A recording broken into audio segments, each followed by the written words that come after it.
दहशतवादाला धर्म नाही असं असेल तर जगभरात होणाऱ्या दहशतवादी हल्ल्यातील 99% दहशतवादी हे एकाच धर्माचे का असा सवाल the game behind saffron terror या पुस्तकाचे लेखक निवृत्त कर्नल के.एस. खटाना यांनी उपस्थित केला आहे. कर्नल खटाना यांच्या पुस्तकावर आधारित match fixing the nation at stake हा चित्रपट 10 जानेवारी 2015 रोजी सर्वत्र प्रदर्शित होतोय. तत्पूर्वी पुण्यातील नॅशनल फिल्म संग्रहालयाच्या सभागृहात या चित्रपटाचा विशेष शो आयोजित करण्यात आला. या शोपूर्वी चित्रपटातील कलाकार, तंत्रज्ञ आणि पुस्तकाचे लेखक खटाना यांनी पत्रकारांशी संवाद साधला. या चित्रपटाच्या माध्यमातून पल्लवी गुर्जर या निर्मिती क्षेत्रात पदार्पण करत आहेत. त्यांच्या आर्ट रेना क्रिएशनद्वारे या चित्रपटाची निर्मिती करण्यात आली आहे. पल्लवी गुर्जर म्हणाल्या, the game behind saffron terror या पुस्तकाने मी प्रेरित होते. जे.एस. खटाना यांनी परिस्थिती आणि राजकारण, वैयक्तिक लाभ, धर्म आणि विनाश यांच्यातील रेषा कशा पुसट झाल्या आहेत यावर विश्लेषण केले आहे. मला असे वाटते की भारतीय प्रेक्षकांना आजच्या जगात पाहण्याची गरज आहे. पडद्यामागे काय घडले आहे याचे अस्पष्ट सत्य सामान्य माणसाच्या डोळ्यासमोर आहे. राजनीती आणि सुरक्षितता यांच्यातील धोकादायक छेदनबिंदू देशाचे कल्याण कसे धोक्यात आणू शकतात यावर हा चित्रपट प्रकाश टाकतो. हा चित्रपट शेल्फचे वन रूप ठेवण्यासाठी पल्लवीला खूप प्रयत्न करावे लागले. शिवाय या चित्रपटामुळे सध्या सुरू असलेल्या खटल्याच्या निष्पक्षतेवर परिणाम होईल असा दावा करणाऱ्या या याचिकेमुळे तिला हस्तक्षेप करावा लागला. अनेक वृत्तपत्रांनी त्यांच्या लेखांमध्ये हा प्रश्न कव्हर केला. चित्रपटाला रिलीजची परवानगी मिळेल की नाही याबद्दल अनिश्चित दृष्टिकोन आहे. चित्रपटाचे दिग्दर्शन केदार गायकवाड तसेच विनीत कुमार सिंग, मनोज जोशी, राज अर्जुन आणि अनेक प्रतिभावान कलाकारांचा समावेश असलेल्या कलाकारांनी चित्रपटाच्या यशाची खात्री करण्यासाठी कठोर परिश्रम घेतले आहेत. हे यश स्पष्ट होते कारण चित्रपटाचा ट्रेलर यूट्यूबवर प्रदर्शित झाला तेव्हापासून प्रेक्षकांकडून खूप प्रेम मिळले आहे. देखिए, जो भी जिसमें भी थोड़ी कॉमन सेंस है उसमें थोड़ा अभी क्या कंट्रास्ट है आप देखिए.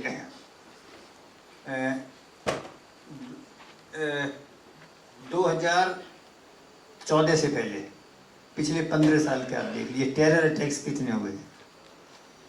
एक टाइम था जब यहाँ पे कोई महीना खाली नहीं जाता था कि कहीं ना कहीं वो बम धमाका नहीं हो रहा है. 14 के बाद कितने अटैक हुए.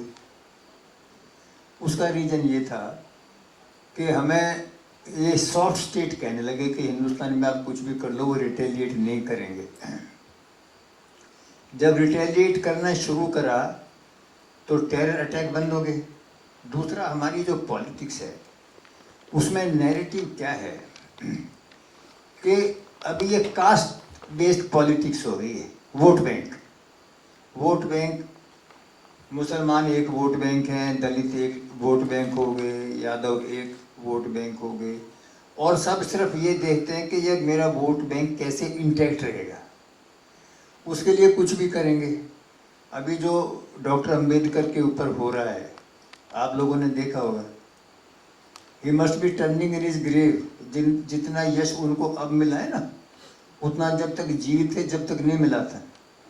2 बार इलेक्शन लड़े, हार गए.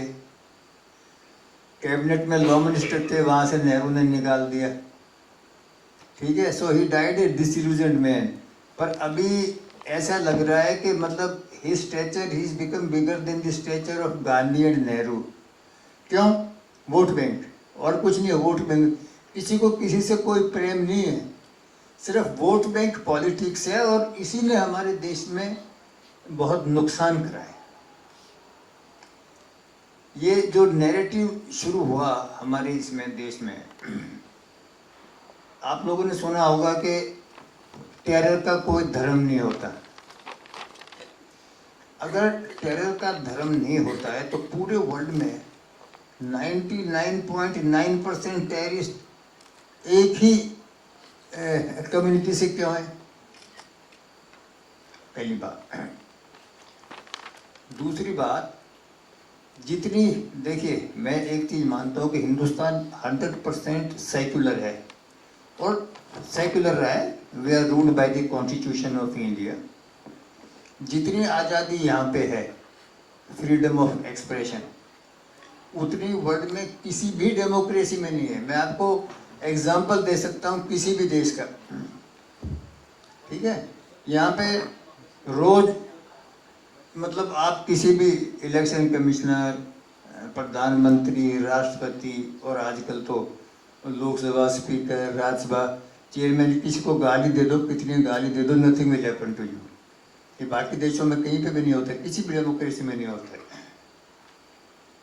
तो सिर्फ ये जो पिक्चर का सिर्फ एक ही मकसद है, एक ही उद्देश्य है कि लोगों में अवेयरनेस आनी चाहिए। They should be careful about the design of politicians. It is not about an individual, it is about a larger narrative, and to create awareness in the public that you should be little more aware of what politicians think and what they do. Thank you. माझं नाव पल्लवी गुर्जर आणि art Arena creations private limited ह्या कंपनीची मी director आहे आणि त्याचा हा पहिला picture आहे, match fixing the nation at stick. माझ्यासाठी हे पहिलं व्हेंचर आहे. ॲज अ इंडिव्हिज्युअल प्रोड्युसर म्हणून मी पहिल्यांदा फिल्म इंडस्ट्रीमध्ये येते. माझा आधीचं बॅकग्राऊंड म्हटलं तर गेले 20 वर्ष मी एंटरटेनमेंट फील्डमध्ये आहे. माझा पूर्ण संबंध थिएटरशी आहे. मी अनुपम खेर, हेमा मालिनी ह्यांचे सगळ्यांचे थेट्रिकल परफॉर्मन्सेस मॅनेज करते, टेक्निकल फील्ड्स मॅनेज करते. नॅशनल स्कूल ऑफ ड्रामामध्ये ट्रेनिंग घेऊन मी नंतर बाहेर पडले. नेहरू सेंटरमध्ये मी 8 वर्ष कार्यरत होते. त्याच्यानंतर फिरोज अब्बास खान यांची नाटकं म्हणजे 5 स्टार थिएटरमध्ये, म्हणजे असं साध्या थिएटरमधनं एकदम 5 स्टार थिएटरमध्ये गेले आणि salesman Ramlal, dinner with friends, तुम्हारी अमृता, त्याच्यानंतर लिलीट डुबेंची बरीच काही प्रोडक्शन्स असं करत जगभर फिरले. त्याच्यानंतर अनुपम खेरची प्रोडक्शन्स मॅनेज केली. हेमा मालिनींचे सगळे बॅलेजचं सगळं सायक्लोरामा व्हिज्युअल्स डिझाईन वगैरे करणं मी करते आणि गेले 20 वर्ष मी थिएटर आणि इव्हेंट फील्डमध्ये आहे. त्याच्यानंतर आत्ता जेव्हा मी माझी private limited company as a startup form केली तेव्हा असं झालं की पहिल्यांदा आपल्या इकडच्या यंगस्टर्सना कामं मिळावी, यूथला कामं मिळावी आणि एंटरटेनमेंट फील्डमध्ये काय आहे की अजिबात ट्रेनिंग नाहीये, तर त्यांना ट्रेनिंग देता यावं म्हणून खरं तर स्टार्टअप कंपनी फॉर्म करण्यात आली. पण हे प्रोजेक्ट आमच्याकडे आलं आणि म्हणून आम्ही ह्या फिल्ममध्ये काम चालू. फिल्मचं नाव आहे match fixing the nation at stake. Vineet Kumar Singh, Manoj Joshi, Raj Arjun, Anuja Sathe अशी खूप मोठी लिस्ट आहे आपल्याकडे ॲक्टर्सची. पण लीड रोलवरती आपण विनीत कुमार सिंगना बघतोय आणि मनोज जोशींनी मुशर्रफचा रोल केलेला आहे. फिल्मचा बेसिक विषय 2000 मध्ये जे सगळे टेरर अटॅक्स होत होते आणि ज्याच्यासाठी त्याला हिंदू टेरर असं टर्म देण्यात येत होतं आणि जे चुकीचं होतं, पण हा हिंदू टेररची टर्मिनॉलॉजी कशी लोकांमध्ये टाकण्यात आली त्याच्यावरती ही फिल्म. आपल्या फिल्मची सुरुवात कुठेतरी समझोता ब्लास्ट जो ट्रेनचा ब्लास्ट झाला त्याच्याने होते. त्याच्यानंतर असं करत करत मालेगाव ब्लास्ट एक मोठा पॉइंट होता आणि त्याच्यानंतर 26/11चा जो सगळी कॉन्स्पिरसी प्लॅन करण्यात आली ती कशी करण्यात आली असावी ह्याच्यावरती ती गोष्ट आहे. 10 जानेवारी 2025ला रिलीज आहे. मला असं वाटतं की मॅक्झिमम सगळ्यांनी येऊन ही फिल्म बघावी. फक्त डॉक्युमेंटरी किंवा कोणाची बायोग्राफी अशी ही फिल्म नाही आहे. इंटरेस्टिंग विषय, ह्या विषयाला आतापर्यंत कोणी हात लावलेला नाहीये आणि आज असं सगळं बघितल्यावर मला वाटतं की तो जो 26/11चा एवढा मोठा टेरर अटॅक झाला त्याचा इंटेल तेव्हाच्या गव्हर्नमेंटला असताना सुद्धा नॅशनल सिक्युरिटी धोक्यात घालून हा अटॅक आपण कसा काय होऊन दिला त्याच्यावरती ही फिल्म.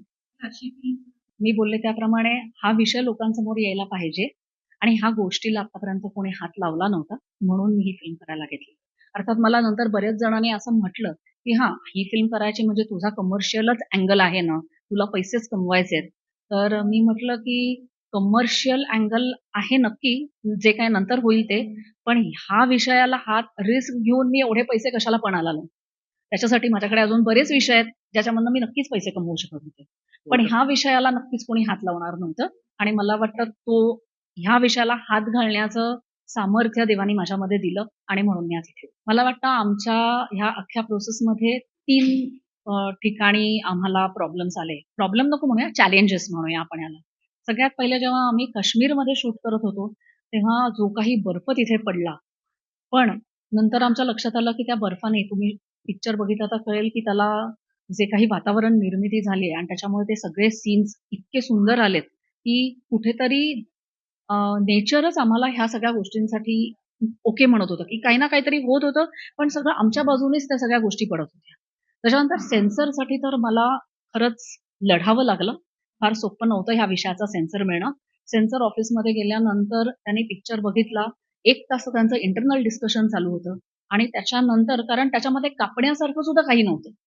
कापायला सुद्धा काही नव्हतं, पण विषय एवढा बोल्ड होता, की हा समोर ठेवायचा कसा लोकांसमोर? कारण ह्याच्यामधनं नक्कीच काहीतरी होईल, असं त्यांनाही वाटत होतं आणि पण कापायला काहीच नव्हतं. त्यांनी फक्त हार्डली आम्हाला 3-4 चेंजेस सांगितले आणि ते आम्ही मान्य केले. आणि सेन्सर देत पण त्यांनी आम्हाला बराच वेळ घालवला, पण फायनली आम्हाला त्याचा सेन्सर मिळाला. फिल्म रील्स आम्ही ट्रेलर रिलीज केला आणि आम्ही डेट डिक्लेअर केली 15 नोव्हेंबरची आणि त्याच्यानंतर मात्र जे कोर्टाच्या केसेस आमच्यावरती पडल्या, ज्या आम्हाला फिल्म रिलीज नंतर पडतील अशा वाटल्या होत्या, त्या आधीच पडल्या. त्यामुळे मला 15 नोव्हेंबरचा रिलीज थांबवावा लागला. कारण माझ्याकडे बजेट त्या मानाने कमी होतं. एवढ्या मोठ्या बजेट मी कोणी धर्मा किंवा अशी मोठी प्रोडक्शन नाहीये, की माझ्याकडे खूप पैसे असतील. त्यामुळे मी सगळं प्रमोशन थांबवलं आणि पहिले कोर्टाच्या केसेसवरतीच कॉन्सन्ट्रेट केलं. सगळ्या कोर्ट केसेसचा निकाल आमच्या बाजूनी लागलेला आहे. आज असं वाटतं तो निकाल बाजूनी लागलाय ते बरं झालंय. उद्या फिल्म रिलीज झाल्यानंतर कदाचित कुणी काही करेल, तर आता कोणी काहीच करू नाही शकणार कारण त्याचे सगळे निकाल आता माझ्या बाजूने.